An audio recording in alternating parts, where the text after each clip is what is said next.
can't simply show a photograph to a witness and have them say it's a photograph and then think it has a relevant meaning and purpose for the magistrate, because it really will not. Next slide. So Judge Williams said something that I thought was really helpful for our week, and that is we're offering ideas and what we think are best practices. There's two types of cross-examination. One's called a constructive cross-examination. That's getting information that's helpful that your expert's going to agree.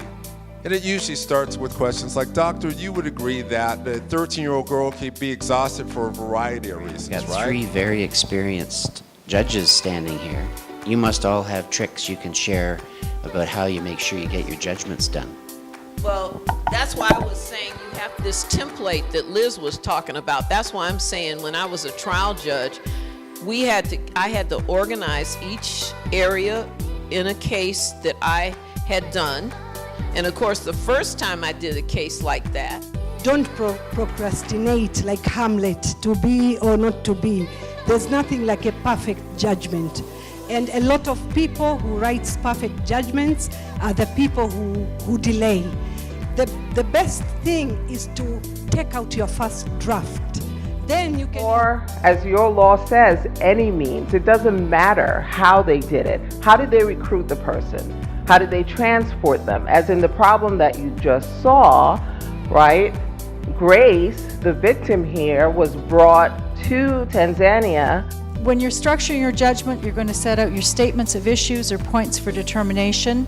Statement of facts. Now, Justice Cromwell has very clearly said your role as trial magistrates is primarily fact finder.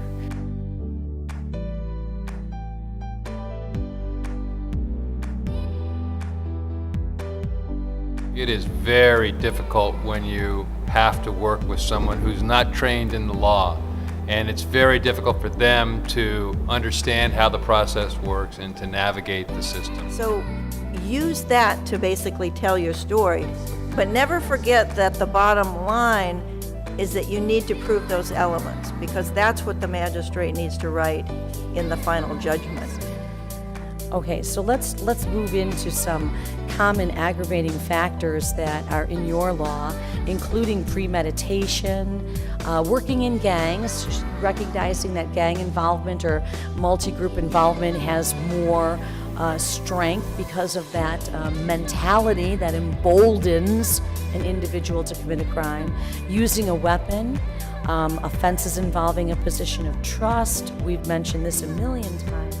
It is a very fine line between being viewed as a magistrate who is on the defendant's side, because you do not want to be viewed that way, or a magistrate that is protecting the rights that the defendant has, just like you would protect the rights that the government has.